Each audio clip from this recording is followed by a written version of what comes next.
تقلید یہ ہے، ماہرین شریعت نے جو ہمیں اصول دیے ہیں ان اصول کو تسلیم کرنا۔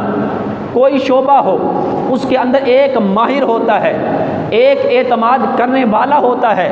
جو ماہر ہے وہ اپنی تحقیق پیش کرتا ہے، وہ محنت کرتا ہے، احادیث کو پڑھتا ہے، اس کے اندر مسئلے اخذ کرتا ہے، مسائل کو نکالتا ہے، اور جو اعتماد کرنے والا ہوتا ہے اس ماہر کی تحقیق پر اعتماد کرتا ہے۔ کوئی بھی فیلڈ ہو، کوئی بھی شعبہ ہو، اس کے اندر ایک ماہر ہوتا ہے اور ایک اعتماد کرنے والا ہوتا ہے۔ مثال کے طور پہ آپ بیمار ہو جاتے ہیں، آپ کے جسم کو دوائی کی ضرورت ہوتی ہے، آپ ڈاکٹر کے پاس جاتے ہیں، پروفیسر کے پاس جاتے ہیں، وہ آپ کا معائنہ کرتا ہے، چیک کرتا ہے، پھر آپ کو وہ دوائی لکھ دیتا ہے کہ آپ نے یہ دوائی کھانی ہے، یہ شربت پینا ہے، یہ گولیاں کھانی ہیں، پھر آپ وہ کھاتے ہیں، اس لیے کہ وہ ماہر ہے، آپ نے اس پر اعتماد کرنا ہے۔ اگر آپ اعتماد نہیں کریں گے، اس کی تحقیق میں لگ جائیں گے کہ یہ دوائی کہاں سے آئی ہے، کن اجزاء سے بنی ہے، کن مرضوں کے لیے بنائی گئی ہے، تو آپ شاید زندگی سے ہاتھ دھو بیٹھیں گے، آپ تحقیق مکمل نہیں کر سکیں گے۔ دوسری مثال اعتماد کی، آپ نے سعودی عربیہ جانا ہو، دبئی جانا ہو، برطانیہ جانا ہو، آپ کی خواہش ہوتی ہے ہم جہاز پر جائیں، جہاز پر سفر کریں۔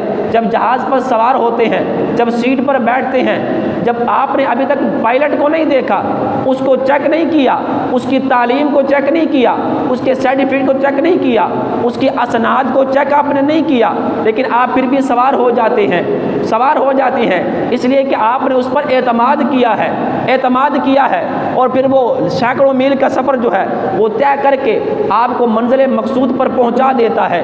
یہ وجہ یہ ہے کہ وہ ماہر ہے، وہ ماہر ہوتا ہے۔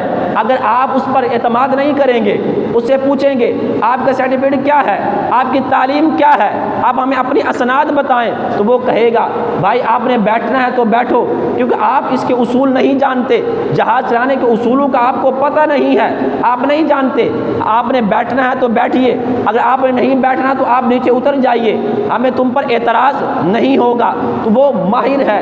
اسی طرح شریعت کے اندر بھی ماہر ہوتے ہیں، شریعت کے اندر مفتیان ہوتے ہیں، شریعت کے اندر فقیہ بھی ہوتے ہیں، وہ ان کا ذمہ کیا ہوتا ہے؟ تحقیق کرنا ہوتا ہے، لوگوں کی طرف مسئلہ بتانا ہوتا ہے۔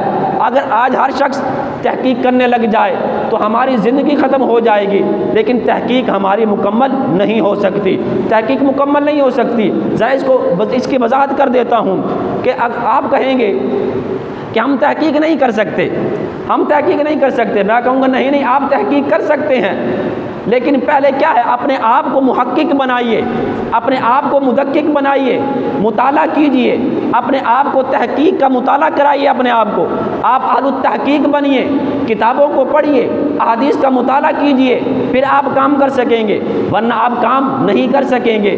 آئیے قرآن سے پوچھتے ہیں، اے قرآن ہم کامیاب ہونا چاہتے ہیں، ہم صحیح راستے پر چلنا چاہتے ہیں، ہمیں بتائیے وہ صحیح راستہ کون سا ہے، کامیابی کا راستہ کون سا ہے؟ رب کائنات ارشاد فرماتا ہے سورہ نساء کے اندر آیت نمبر 59 کے اندر، رب کائنات ارشاد فرماتا ہے یا ایھا الذین آمنوا اطیعوا اللہ واطیعوا الرسول واولی الامر منکم۔ رب کائنات فرماتا ہے 3 راستے ایسے ہیں، تم ان پر چلو گے کامیاب ہو جاؤ گے۔ باری تعالیٰ وہ 3 راستے کون سے ہیں؟ فرمایا ایک ہے اطیعوا اللہ، اللہ کا فرمان مانو کامیاب ہو جاؤ گے، واطیعوا الرسول، نبی کا فرمان مانو کامیاب ہو جاؤ گے، اولی الامر منکم، اولو الامر کی بات مانو کامیاب ہو جاؤ گے۔ باری تعالیٰ اولو الامر کیا ہے؟ اولو الامر سے مراد کون لوگ ہیں؟ وہ کون ہیں جن کی بات کو مانا جائے پھر بندہ کامیاب ہو جائے گا۔ قرآن اترا میرے آقا پر، پڑھا صحابہ نے ہے، قرآن نازل ہوا میرے آقا پر، سمجھا صحابہ نے ہے، قرآن نازل ہوا میرے آقا پر، میرے آقا نے پڑھایا صحابہ کو ہے۔ آئیے صحابہ کرام کی بارگاہ میں جاتے ہیں، ان سے پوچھتے ہیں، ان سے پوچھتے ہیں، دریافت کرتے ہیں اولی الامر سے مراد کیا ہے۔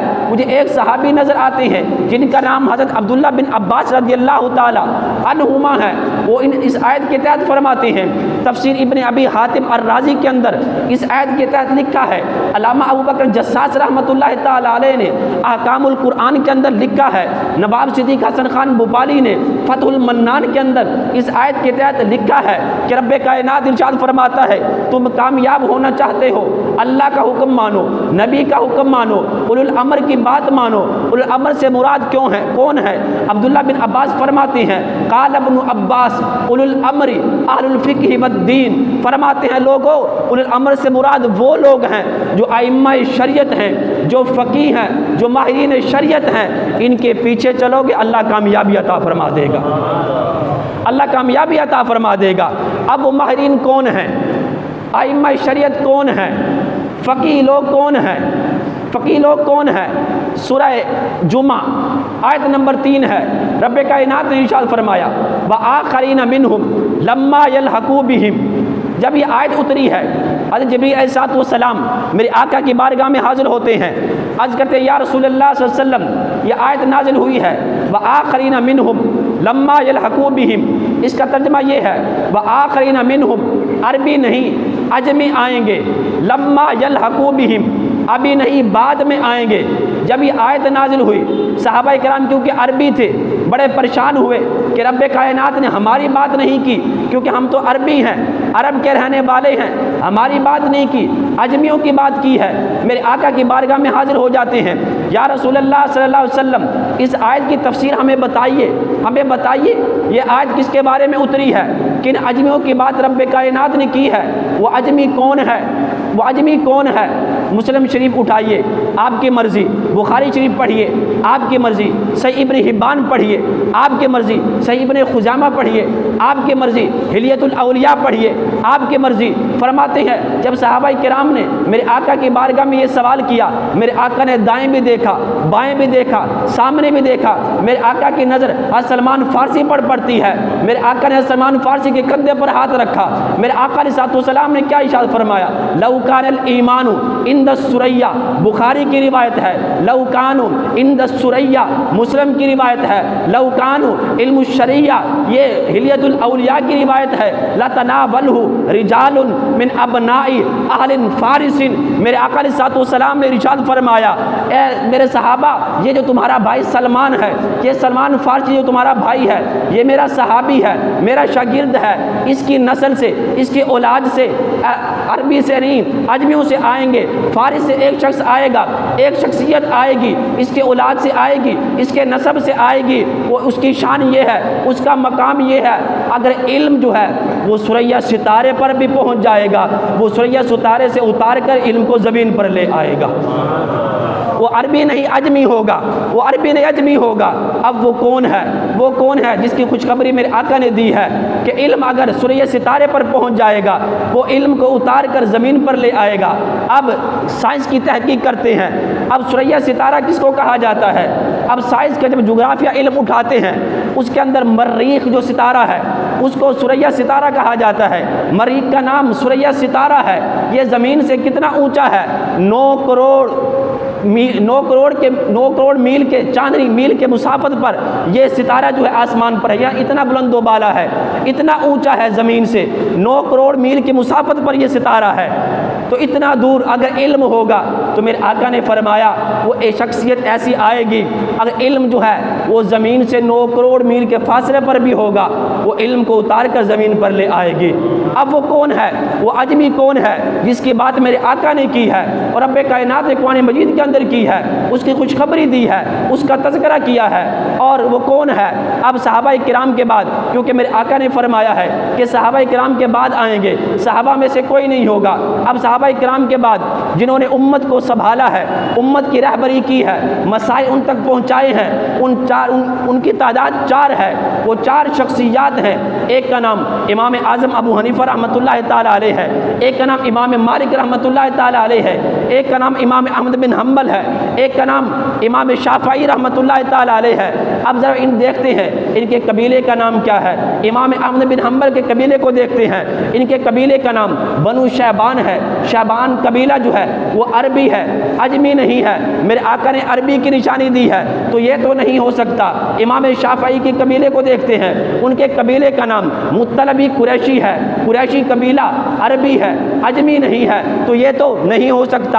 اور امام مالک رحمۃ اللہ تعالی قبیلے کا نام بنو اصبہی ہے، بنو اصبہی قبیلہ عربی ہے، عجمی نہیں ہے۔ پھر وہ کون ہے؟ پھر وہ کون ہے جس کے بارے میں میرے آقا علیہ الصلوۃ والسلام نے خوشخبری دی ہے کہ وہ عجمی ہوگا؟ آئیے محدثین کا دروازہ کھٹکھٹاتے ہیں۔ امام المحدثین امام جلال الدین سیوطی رحمۃ اللہ تعالیٰ علیہ نے تمییز الصحیفہ کے اندر لکھا ہے، مولانا عبدالرشید نعمانی صاحب نے بھی اس کو لکھا ہے۔ کیا فرماتے ہیں؟ اول من اول علم الشریعہ ورتبہ ابواب ابو حنیفہ وقد بشرہ النبی صلی اللہ علیہ وسلم۔ میرے آقا علیہ الصلوۃ والسلام کے اس غلام نے کیا کہا کہ لوگوں جو سالوں سال پہلے میرے آقا علیہ الصلوۃ والسلام نے جس عربی، جس عجمی کی، جس فارسی کی خوشخبری دی ہے، اور رب نے جس کی خوشخبری دی ہے، جس کا تذکرہ قرآن مجید کے اندر کیا ہے، وہ کوئی اور نہیں، اس سے مراد امام اعظم ابو حنیفہ رحمۃ اللہ تعالیٰ علیہ ہے۔ اس سے مراد امام اعظم ابو حنیفہ رحمۃ اللہ تعالیٰ علیہ ہے۔ وہ امام ہے جن کا تذکرہ قرآن مجید کے اندر ہے، اور رب کائنات سورہ جمعہ کے اندر ان کا تذکرہ فرماتا ہے کہ وآخرین منہم لما یلحقوا بہم، وہ آئیں گے، عجمی ہوں گے اور بعد میں آئیں گے۔ اور صرف یہی نہیں ہے بلکہ امام موفق رحمۃ اللہ تعالیٰ علیہ مناقب موفق کے اندر لکھتے ہیں، اور اس کے علاوہ مسند الفردوس کے اندر امام فردوس دہلوی رحمۃ اللہ تعالیٰ نے اس کو لکھا ہے، اور امام ابن حجر اسقلانی، امام ابن حجر مکی رحمۃ اللہ تعالیٰ علیہ نے خیرات الحسان کے اندر اس کو لکھا ہے کہ میرے آقا علیہ الصلوۃ والسلام نے ارشاد فرمایا ترفع زینت الدنیا سنۃ خمسین مئۃ۔ میرے آقا علیہ الصلوۃ والسلام نے سالوں سال پہلے یہ خوشخبری دی تھی، اعلان کر دیا تھا۔ میرے آقا نے فرمایا جب 150 ہجری آئے گی، اللہ تبارک و تعالیٰ زمین سے اس کی زینت اٹھا لے گا، اس کی خوبصورتی اٹھا لے گا۔ تو اس سے مراد کیا ہے کہ زمین سے خوبصورتی اٹھ جائے گی، اس کی زینت اٹھ جائے گی، اس کا حسن اٹھ جائے گا۔ اس سے مراد کیا ہے؟ محدثین لکھتے ہیں، مورخین نے لکھا ہے، اس سے مراد امام اعظم ابو حنیفہ رحمۃ اللہ تعالیٰ علیہ ہے، کیونکہ ان کا وصال سن 150 ہجری کے اندر ہے۔